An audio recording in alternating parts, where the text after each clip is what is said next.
Okay, class. Here's your Unit 3 review. I actually just recorded the whole thing and accidentally deleted it when I put it on my computer. So I have all of the work in here, and I'm going to kind of go through.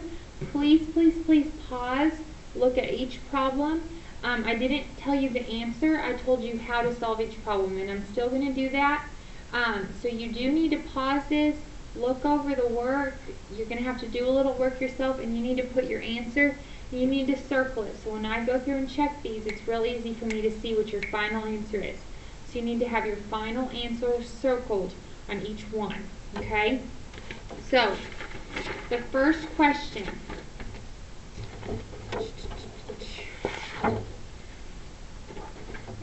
Okay. Says, and this is in minutes, the time's in minutes. So this table shows that it takes him this many minutes to ride his bike, this many distances, okay? It says, what is the constant rate of change in kilometers per hour? Well, since everything's in minutes, we have to put an hour in a minute, in minutes. So basically, how many minutes are in an hour? 60 minutes are in an hour, okay? So, you're going to set up a WKU. You're going to say, our two words are, we're talking kilometers and minutes. Okay, so you've got 2.75 kilometers in 11 minutes. Okay, you could have used any of these. You could have said 4.5 and 18, 7.5 and 30, 11.25 and 45. Okay, I just took the very first one. 2.75 kilometers in 11 minutes. Okay, then our unknown. We want to know how many kilometers he could get in an hour. Okay, well again, we talked about 60 minutes is what 1 hour was. Okay, and then again, you are cross multiplying and dividing. This way you get 11x. This is going to give you an answer, 2.75 times 60. To get x alone, you'll divide both sides by 11. So whatever this is, divided by 11, and that's your x, okay? Now when I worked it myself, I actually set it up as this.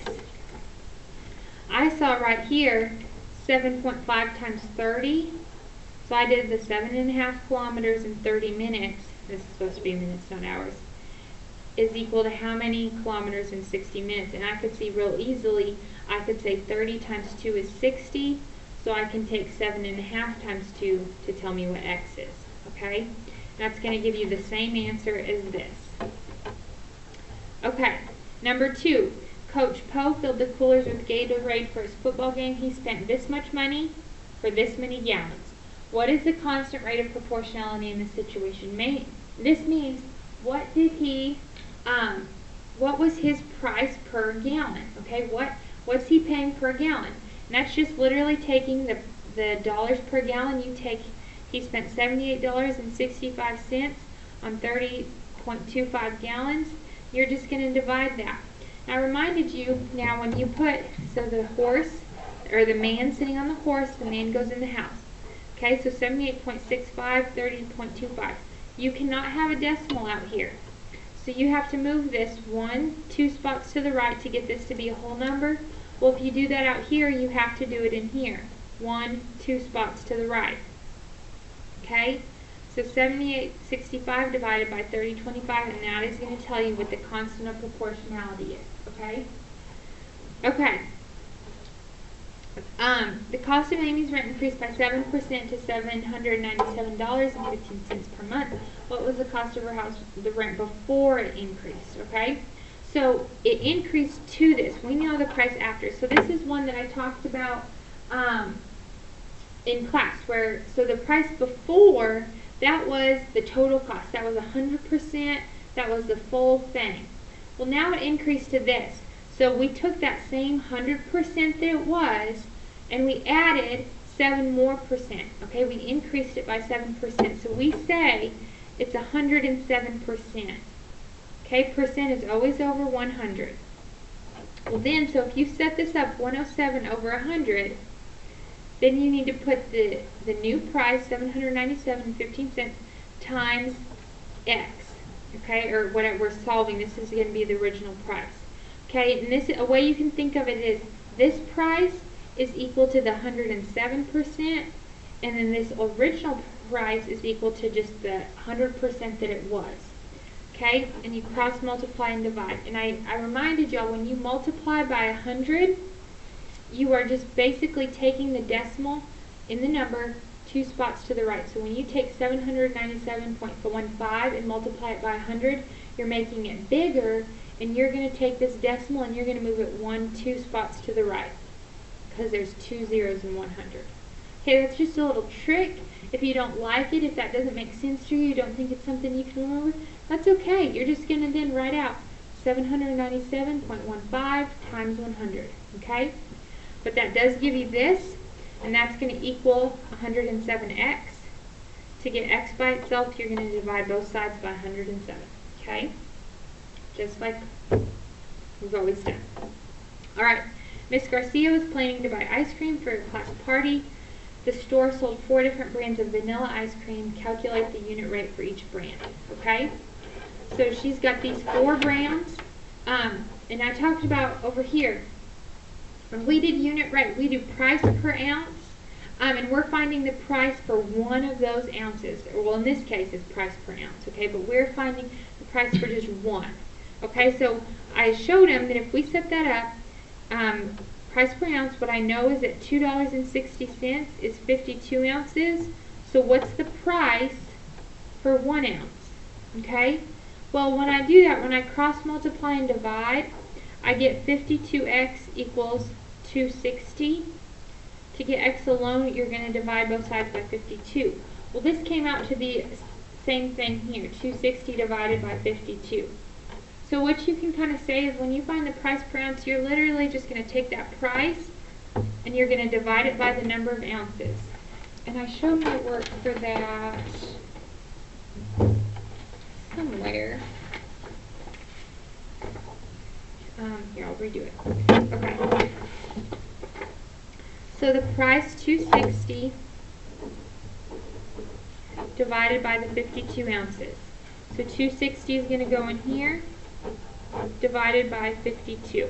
Okay? 52 can go into 0 or 2, 0 times. Remember, a decimal place comes straight up. Can 52 go into 26? No. Can 52 go into 260? Yes. How many times? Well, I'm going to think of it, I don't know my multiples of 52, but I know my multiples of 50. So I'm going to count 50, 100, 150, 200, 250. Well, that's pretty close to 260. So I'm going to see what 52 times 5 is. Okay, when I multiply that, 2 times 5 is 10. 5 times 5 is 25, plus this 1, 26. So 52 can go into 260 exactly 5 times. Okay, I'm going to do that, 0. Okay, so here's my answer up here. The unit rate, the price for 1 ounce of Bluebell ice cream is 0.05. So you're literally going to do that same thing for each of these. You're going to take the price divided by the number of ounces. Price, number of ounces. Price divided by the number of ounces. And that's going to tell you the price for 1 ounce. Okay? Coming over here.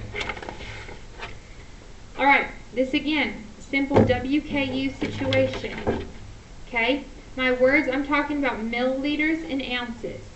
So what I know, right here it tells me that 1 fluid ounce is approximately 29.5 milliliters. So I plug that in. Milliliters on top, 29.5, ounces on bottom, 1. Okay? So then I come over here. It's asking me how many milliliters, so I'm looking for my milliliters, evaporates in the tank per week. Well, in the tank per week, 2.61 fluid ounces evaporates. Okay?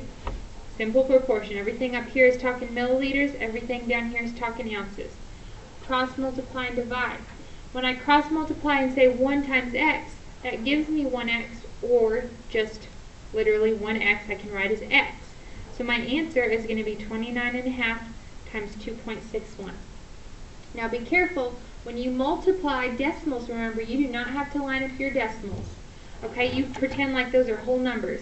So you're going to say 29.5 times 2.61. Okay, my decimals are not lined up.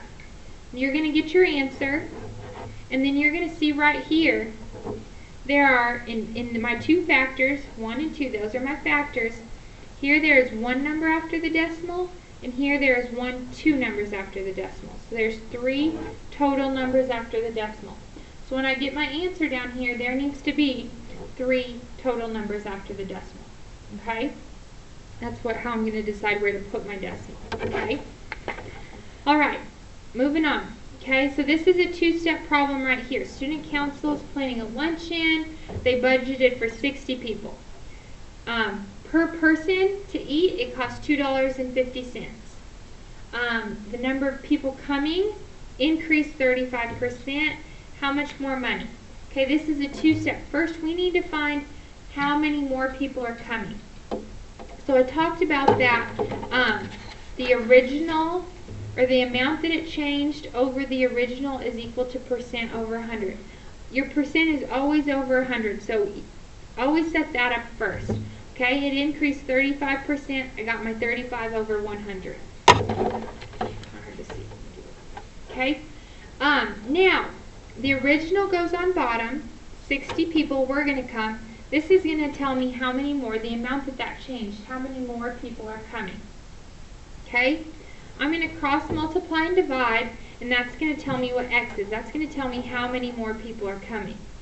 Okay? Well then, no matter how many people, each person, it costs for one person $2.50. So however many more people are coming, I have to multiply that by $2.50 to tell me how much more money I need to budget in for my food. Okay, that's how much more money I'm going to have to spend on food. $2.50 times the number of people. Okay?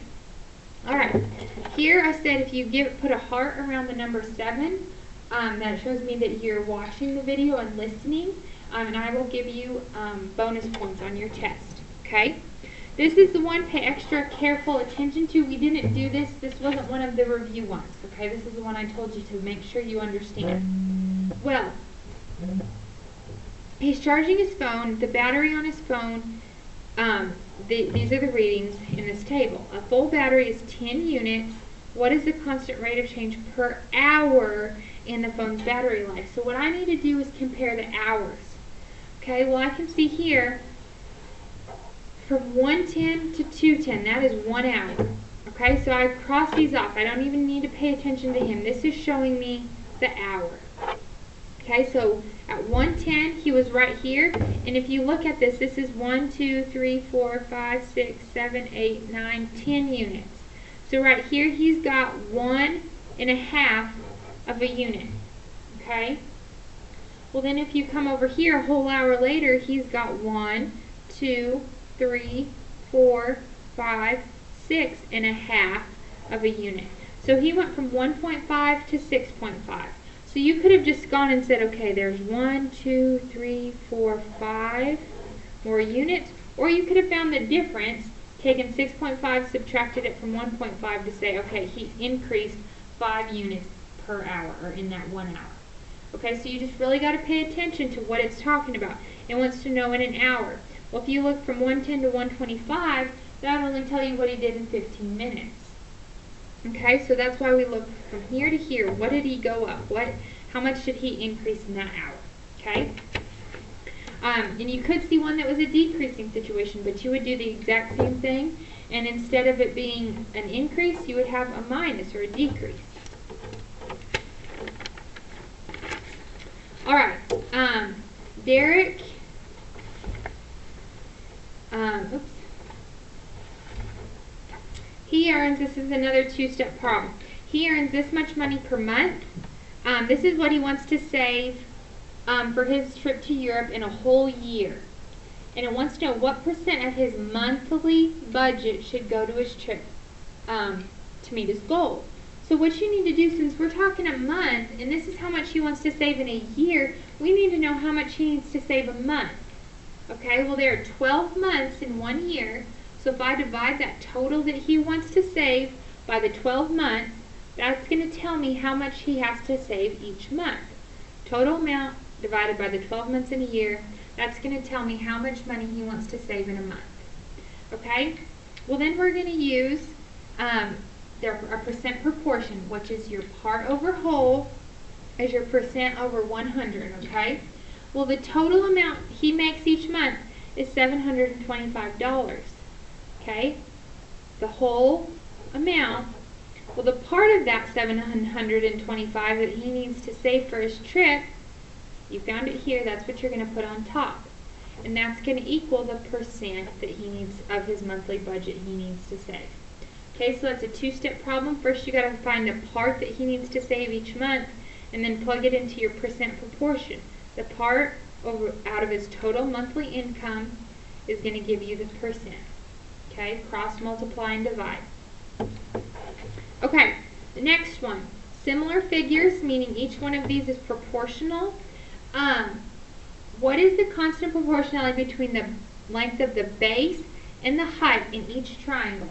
Okay, so you have to be careful. When it says base and height here, you got to be sure you copy that down in the right order. Base, height. We talked about that in class. When you say something like that, you have to make sure you follow through in the right order. You can't flip it down here. So when it talks about the constant proportionality between the base and the height, you have to write it just like that. Okay, well, here's the base, here's the height. Base, height, base, height. So you could do any one of these, it's going to give you the same answer. So if you take the base divided by the height of that one, the base divided by the height of that one, base divided by the height, everyone's going to give you the same answer. Okay, what I would do, especially in a test, just to ensure that I got the right answer, I would do two of them, and I would make sure that I got the same constant and proportionality, because they're all going to give you the same number, and you'll know that if you got the wrong, or different answers, that that you did something wrong. Okay. Okay. So in science class, Mrs. Snap shows the scale shows 3 pounds and 1,360.8 grams are the same. Okay. She has a block that weighs this many grams, and this was the one with the typo. This is supposed to be pounds. So how many pounds is this many grams, basically? Set up a proportion. Well, this is, again, just a WKU. What are our words that we're talking about? We're talking about pounds and grams. Okay? Well, what do I know? Up here, I know that 3 pounds is equivalent to this many grams. 3 pounds is equal to 1,360.8 grams. What I want to know, I've got the wood block that weighs this many grams. How many pounds is it? Okay? You just got to make sure everything on top, if you put pounds up here, and you could have flipped these, but then you would have had to flip these as well. So you just got to make sure everything up here is talking about a pound, everything down here is talking about a gram. Okay? To solve the proportion, you need to cross multiply and divide. Okay. Alright, this one, and just like in the review we did in class, this is a whole long big scenario. They're trying to kind of throw you off. But really, here's your formula. And I still read this, but really this is the meat. The rate is equal to distance times time. And it tells you there the distance is d, and it's in feet, and the t is time. Well, right here it tells you the feet. The toy car went 18 feet. It took 3.9 seconds. Okay, all you have to do, and it wants you to find what the constant rate r is. So all you have to say is r equals the distance, 18 feet, divided by the time, 3.9 seconds. And that'll give you the rate. Okay, it's just when you have a formula like this, you just got to find what each letter represents, find the number, and plug it in. Okay? Alright, Thomas drove this many miles in 6 days. Each day he drove 7.5 hours and then stopped for the night. What was his average speed in miles per hour? Okay, for the 6-day trip. So what we have to do is find the total miles per hour. Well, this is how many total miles he went in a week. See, we're going to set up something. This is going to be miles per hours. Okay, so this is the total miles he went. Now we need to figure out the total hours he went. Well, that is not 7.5. He went 7.5 each day, but he drove 6 days. Okay, So what you need to find is how many total hours he drove. Well, right here, 7.5, I'm going to multiply it by the 6 days. I changed this to a decimal. I know that instead of 1/2, its decimal is 0.5. So I said 7.5 times 6. That's going to tell you how many total hours he drove. And that's what you're going to put here to divide by the number of miles. Okay? Alright, almost there. The table shows Clarissa's budget in August. What percent, you're going to have to round to the nearest hundredth, of her monthly budget was spent on gas. Okay? Well, this again is your percent proportion. You need to find the total amount of her budget, and what you just have to do is add up every single one of these for the total amount of her budget. Add all those up, that's going to give you the total. What part of that budget does she spend on gasoline? Gasoline, $370. Okay? So your part over your whole, $370, that's the part out of the total amount in her budget. That's what you're going to plug in there. And that's going to equal your percent over 100. I put the x for the variable since that's what we're solving for. Okay? So then you will cross multiply and divide to solve for x, the percent. Okay? Alright, last one. This one is kind of a doozy. Alright, Brian ran this many miles in a third of an hour. At this rate, how many miles can he run in 1.5 hours? Okay? Well, you need to set up your WKU, miles per hour. Okay? So this is his, we know that he can do 2.25 miles in a third of an hour. Then we solve for our unknown. How many miles, that's what we're trying to find, can he do in 1.5 hours? And I had written this as 1.5, but you need to either just have decimals or you need to have a fraction. Okay? So I did 2.25 times 1.5. Okay? And I did my work for that somewhere. Okay, so I'll do it again. Oh, right here. 2.25 times 1.5. Okay? So I multiplied that all out and I got this number. Well, if you look up here, I've got 2 numbers there and 1 number here. So a total of 3 numbers after the decimal in my factors. So then in my answer, you also have to have 3 numbers after the decimal. So I counted 1, 2, 3 and put my decimal there. That way there were 3 numbers after the decimal in my answer. Okay? So that's what gave me, when I cross multiplied this way, that's how I got 3.375. And that's going to equal if you cross multiply this way.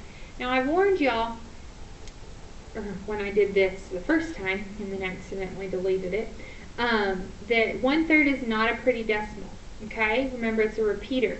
So we're not going to get an exact answer if we put it into decimal form. So what I have to do is take 1/3 and multiply it by x. Okay? In which I'm going to write as 1/3 x. Okay? Now we talked about when you have a fraction being multiplied by your variable, to get rid of it, you multiply by its reciprocal, meaning its opposite. So to get rid of this 1/3, I have to multiply by its opposite. I have to flip it. 1/3 to 3/1. Okay? And 3/1 is really just 3. 3 divided by 1 is 3. Okay? So that canceled over here, but then I have to do the same over here. So that means I have to come over here and also multiply by 3/1, or really just 3. So you're going to take 3.375 multiplied by 3, and that will tell you what x is. Okay? Okay, so good luck, study hard, and I will see y'all all tomorrow.